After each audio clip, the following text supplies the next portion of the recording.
Салам достор, байланышта Санчо Бей каналы. Есіңізде болса, түшүнүксүз кубулуштар тасмасынын биринчи бөлүгүн буга чейин эле чыгарганбыз. Эгер биринчи бөлүгүн көрө элек болсоңуз же болбосо эсиңизден чыгып калган болсо дагы бир жолу көрүп коюңузду сунуштайбыз. Анткени экинчи бөлүгү биринчи бөлүгү менен тыгыз байланышта болгондуктан бир аз түшүнбөй калууңуз ыктымал. Анда эмесе биринчи бөлүгүн толугу менен түшүнүп алып, экинчи бөлүгүн көрүүгө өткөн болсоңуз баштай берели.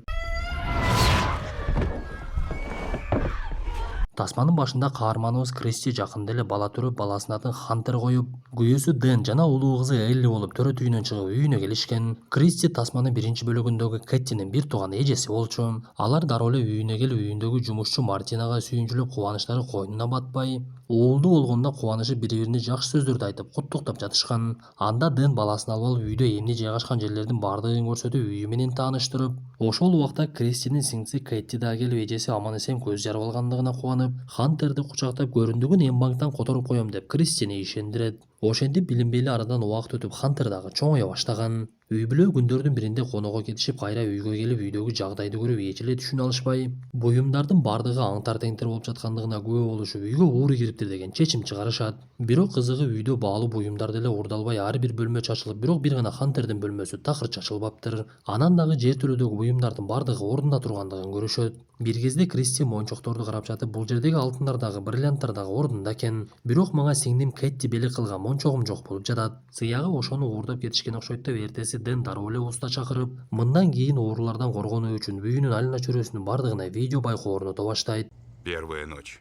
7 августа 2006 года.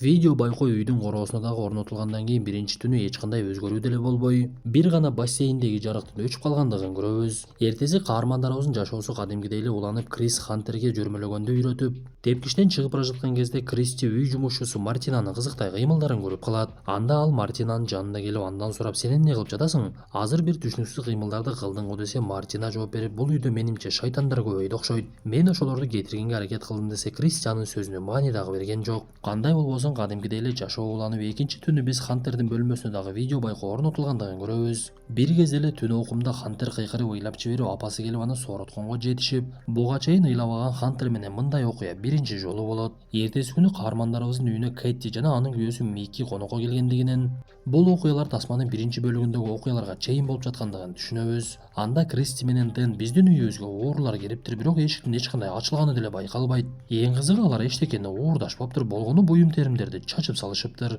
Анан дагы сен мага белек кылган мончокту алып кетишкен окшойт деп Кристи Кэттиге айтып берип, бирок окуянын чоо жайын дагы деле түшүнбөй жаткандыктарын билебиз.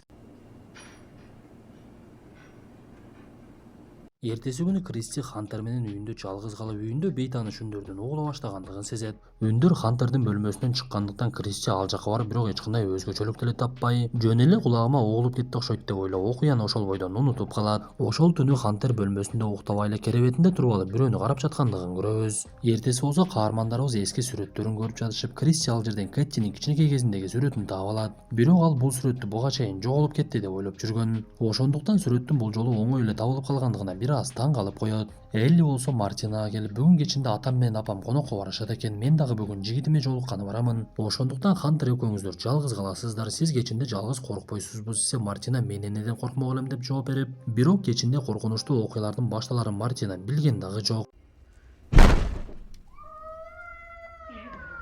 Түн бир убакта эле эшиктин жарыгы жанып, катуу үн чыгып, Хантер ыйлап жиберип, Мартина ал жакка чуркап кирсе эле ити бөлмөлөрдүн бирин карап алып эле үрүп жаткан болот. Анда каарманыбыз коркуп кетип эле дароо ысырыгын күйгүзүп, ал жердеги жин шайтандарды кетиргенге аракет кылып, алас ар биледен калас деп жаткан кезде эле Дэн менен Кристи келет. Алар болуп жаткан жагдайды түшүнбөй, Мартинаны бир аз келеси болуп калган окшойт деп анын сөзүн такыр эле угушпай, Мартина түшүндүргөнгө аракет кылып, бул жерде бизге белгисиз заттар пайда болду. Мен бул түтүн менен алардын зыянынан коргонууга аракет кылып жатамын. Калп айткан жерим жок десе, Дэн такыр эле болбой, бул түтүндүн балага зыяны тиет да деп эртеси Мартинаны жумуштан айдап жиберишет. Бул убакта Кристи баласын видеокамерага тартып, ата деп койчу деп андан кайра суранып жаткан. Бирок Хантер апасына көңүл бурбай эле камераны кара десе, такыр эле аны карабай эки жакты карап, бирөөнү көрүп жаткандай болуп эле аны көзү менен кайра күзөтө берет. Бул окуяны Кристи күйөөсү Дэнге айтса, Дэн сөздү олуттуу кабыл албай, эми ал жаш бала да, ал көп нерсеге азыр маани бербейт. Көңүл бурбай эле койчу деп кечкиргенде уктоого киришип, 8-түндүн башталгандыгын көрөбүз. Анда Хантер дагы дагы түшүнөн чочуп ойгонуп кыйкырып ыйлай баштаган кезде Кристи ага келип сооротууга аракет кылып, терезеден кыйчылдаган үндөрдү угуп, бирок сырттан эч кимди таба алган жок. Ошол маалда эле биз анын артындагы эшик кыйчылдап ачыла баштагандыгын байкайбыз. Эртеси күнү Дэн Хантер жаткан бөлмөнүн терезесин чымчык сүзүп өлүп калгандыгын көрүп, эч кандай маселе жок экендигин түшүнүп, чымчыктын өлүгүн жок кылалы деп дароо эле таштандыга салып жиберишет. Арадан 2 күн өтүп 10-түнү Кристи баласын уктатууга аракет кылып жаткан кезде ашканада илинип турган идиштердин бири түшүп кетип, үндү уккан Кристи дароо эле ылдыйга түшүп, жанагы түшүп кеткен идишти кайрадан илип коет. Бирок ошол мезгилде кайрадан түшүп кетсе, Кристи чуркап эле 2-кабатка чыгып кеткен. Кандай болбосун каармандарыбыздын жашоосу ошол үйдө улана берди. Бул америкалыктардын тасмасын түшүнүш деле кыйын болуп калды окшойт. Эгер менин үйүмдө ошондой бир өзгөчөлүк болгондо үйдөн чыкмакмын да, ал үйгө экинчи басып дагы келмек эмесмин. Алар болсо Кэтти менен Миккини чакырып алышып бассейнге түшүп эс алып, бажалар эже сиңдини шылдыңдашып, булар кичинекей кезинде ошентип шайтандарды чакырып ойношчу экен. Балким ошолордун бирөөсү келгендир десе, Кэтти бир маалда актана баштайт. Эми ал кичинекей кезибиздеги нерсени эстете бересиңерби, ал мезгилде жөн эле ойной берет болчук. Бизди шылдыңдай бербегилечи деп Миккини урушат. Дэн болсо Кристиге сен эми идишти туура эмес илип койсоң керек да, ошон үчүн түшүп калышы мүмкүн. Түнү келип аны дагы бир жолу элемдеп туура эмес илип коюшуң толук эле ыктымал. Болду эми кабатыр алба десе, Кристи Дэнге сен бул видео байкоолорду жөн эле койгон жоксуң да, биз аларды карап көрбөйлүбү? Балким бир өзгөчөлүк таап аларбыз десе, Дэн макулдугун берип, алар видео байкоолорду карап жатышып, бассейнди тазалаган аппарат өзүнөн өзү эле бассейнден чыгып кеткендигин көрүшөт. Муну көргөн Дэн менен кызы Элли сүйлөшө баштаган. Биз ушул жерде Элли Кристинин кызы эмес, Дэндин биринчи аялынан калган кыз экендигин түшүнөбүз. Көрсө Дэндин биринчи аялы каза болуп калгандыктан Элли атасына балким чындап эле бул жерге бир арбактар келип жаткандыр. Ал каза болгон апамдын арбагы болуп жүрбөсүн деп Дэнди ойлондуруп коет. Эртеси болсо Дэн суу тазалагыч аппаратын текшерип жатып, анын суудан секире ала турган жөндөмүн аялы менен кызына көрсөтүп, бул жерде эч кандай жин шайтан жок деп аларды дагы бир жолу ишендирет. Бирок кичинекей наристе Хантер адаттагыдай эле түн бир убакта ойгонуп алып, бирөөнү көргөндөй эле ал жерди карап, ити дагы Хантер караган жакты карап, кээ бир убакта үрүп коюп жаткан. Дэн болсо аялына кичине колдоо көрсөтөйүн деп ага сунушун айтып, эки ооз кааласаң кечинде эс алып келели. Хантерди болсо Элли өзү карап турат деп наристени эжеси менен калтырып, эки каарманыбыз эс алганы кетишип, арадан убакыт өтүп Элли инисин уктатып коюп, өзү дагы эс ала баштайт.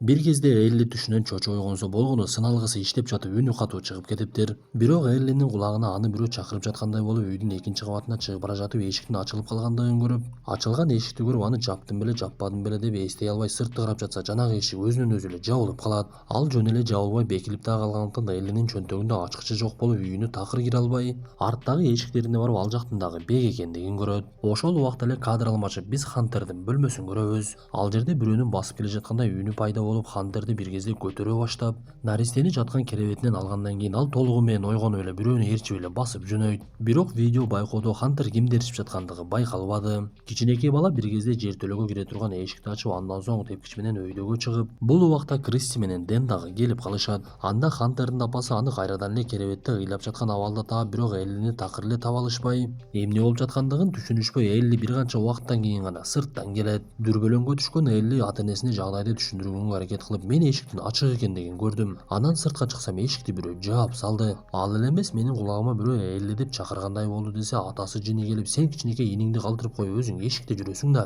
Хантер кырсыктап калса, эмне болот? Эми Кристи бүтүп, сен дагы кайдагы бир шайтандарды айтып жатасыңбы? Мени чарчаттыңар го, мындан кийин үйдө шайтан пайтан жөнүндө сөз укпайын деп кызына ызаланат. Анда Элли эртеси атасына таарынып, ага былтыңдап өнөрүн көрсөтүп, жигити Брэдти чакырып алып, жин шайтандар тууралуу интернеттен изилдей баштайт. Интернеттен ар кандай маалыматтарды окуп жаткан Эллиге маалыматтардын бири аябай эле кызык болду окшойт. Эгер адам бай болуш үчүн шайтан менен келишим түзүп, анын байып кетишине шайтан жардам бере турган болсо, келишим боюнча анын үй бүлөсүндө эң биринчи туулган эркек баланы шайтан өзүнө алат экен. Кечинде болсо Элли атасын чакырып, видео байкоодо чындап эле эшиктин жабылып калгандыгын көрсөтсө, атасы дагы деле ишенбей, эми бул болгону шамалдан болду да, менде деле мындай окуялар көп жолу болуп турат. Терезелер ачык кезде шамал жүрөт да, сен эмне бул нерсени билбейсиңби? Болду эми бул нерсеге башыңды катыра бербечи десе, Элли болбой эле өзүнүн жеке камерасын жандырып, түнү дагы бир нерсе болсо камерама тартып алам деп түн бир убакта ойгонот. Ал камерасын жандырып алып ылдыйкы кабатка түшүп, бирок ал жактан эч кандай өзгөчөлүк деле таппай, болгону инисинин оюнчугу нары бери жүрүп жаткандыгын көрөт. Эртеси болсо Кристинин сиңдиси Кэтти дагы бир жолу конокко келген эле. Ал болуп жаткан окуяларды Кэттиге айтып, мен эч нерсени түшүнбөй атам, буга чейин дагы мындай нерсе бизде болду беле? Кичинекей кезибизде экөөбүздүн бөлмөбүздө болгон окуя эсиңдеби? Мен ошондо аябай корктум эле, азыр дагы ошондой коркуп жатам десе, Кэтти жини келип, ал кичинекей кезибиздеги окуяны эстебечи? Сен ал окуядан кийин аябай көп ыйлап бир айдай мен менен сүйлөшпөй койгонсуң. Апам дагы ошол окуялардан кийин өзүң кандай алып жүргөндүгүн билесиң да сураныч аларды эстебечи? Апам дагы ушул нерселерди айта берип келесодой болуп калды эле го, сен дагы ошондой болуп жатасыңбы деп катуу айтат. Мындан соң Кэти үйүнө кетип, Элли дагы итти ойнотуп келейин деп эшикке чыгып кетип, Кристи баласын уктатып коюп өзү ашканада гезит окуп олтурган.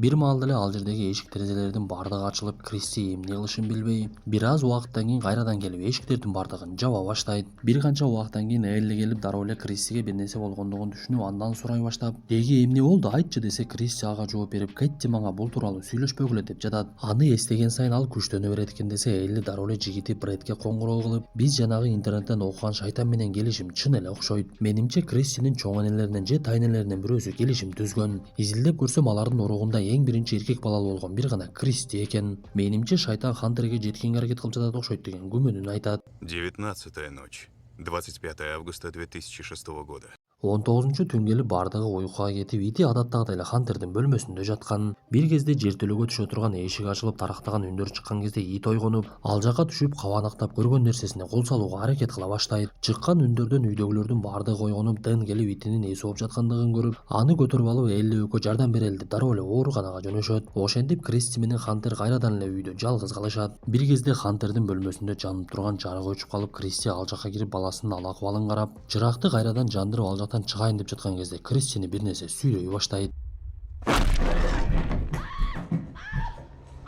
Аны сүйрөгөн бойдон жертөлөгө алып кирип кетип, Кристинин үнү дагы чыкпай арадан 1 саат өтүп, эшик кайрадан ачылып, Кристи ичкериден башкача болуп чыккандыгын байкайбыз. Эртеси күнү Дэн менен Элли иттердин ооруканасына таштап келишип, Кристи дагы ооруп төшөктөн турбай калгандыктан Дэн Хантерди кызы Эллиге таштап, «Мен 2 сааттык жумушум бар эле, бат эле барып келе калайын. Сен коркпой үйдө Хантерди карап тур» десе, Элли жалгыз үйүндө такыр калгысы келбей, атасы кеткенден кийин дароо эле жигитине чалса, жигити дагы колу бошобой келе албай калат. Анда адаттагыдай эле даңкылдаган үндөр башталып, Элли жертөлөнү ачып, ал жактан эчтеке таппай, бирок эшигинен тамгаларга окшош чийиктерди көрүп эчтекени түшүнө албай коет. Мындан соң ал камерасын көтөрүп алып, Хантерден кабар алайын деп анын бөлмөсүнө барып, ал жерде бутунда тиштелген изи менен Кристинин олтургандыгын көрөт. Бир маалда эле Элли артын карап, кайрадан бөлмөнү карап, Кристини ал жактан таппай калып, анын такыр эле башкача коркунучтуу болуп калгандыгын байкап, атасына коңгуроо кылып, «Батыраак келиңизчи» деп сурана баштайт.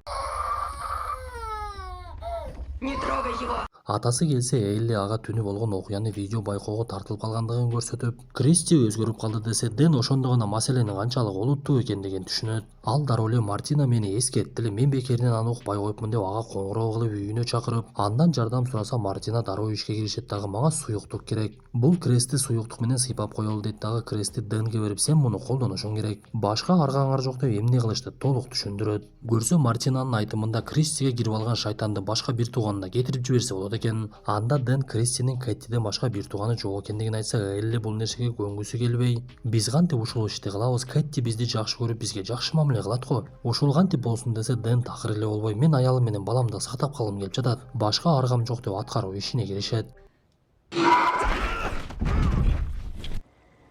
Бирок Кристи Дэнге кол салып, үйдүн бардык тарабында жарык өчүп, жертөлө жака качып, Дэн Эллинин колундагы камераны алып анын жарыгы менен жертөлөнү издей баштайт. Бир кезде ал жертөлөдөн баласы Хантердин үнүн укту. Көрсө, чындап эле Кристиге кирип алган шайтан Хантерди алып кетүүгө аракет кылып жатыптыр. Кристи Дэнге канчалык кол салбасын, Дэн аракетин кылып, Мартина айткан нерселерди жасап, шайтанды Кэттиге өткөрүш үчүн Кэттинин бала кезиндеги сүрөтүнүн жарымын өрттөп дагы жиберет. Эсиңиздерде болсо, тасманын 1-бөлүгүндө Микки менен Кэтти үйүнүн шыбынан сүрөтүнүн жарымы өрттөлүп тургандыгын таап алышкан. Сыягы шайтанды Кэттиге өткөрүш үчүн сүрөттү Дэн алып барып таштаган окшойт. Ошентип, бул окуялардан кийин 3 жума өтүп, бардыгы ордуна келип, Кристи дагы Хантер дагы аманчылыкта болуп, үйүндөгү мурдагы кубулуштар жоголуп, бирок конокко келген Кэтти арызданып, «Биздин үйүбүздө түшүнүксүз нерселер болуп жатат. Мени болсо Микки сен келесо болуп калган окшойсуң» деп күнөөлөп койду. Бирок өзүм деле эмне болуп жаткандыгын түшүнбөй жатам деп ал жерден кетет. Көрсө, тасманын 1-бөлүгүндөгү окуя ушул окуялардан кийин башталыптыр. Кэтти күйөөсү Миккини 2006-жылдын 8-августунда өлтүрүп,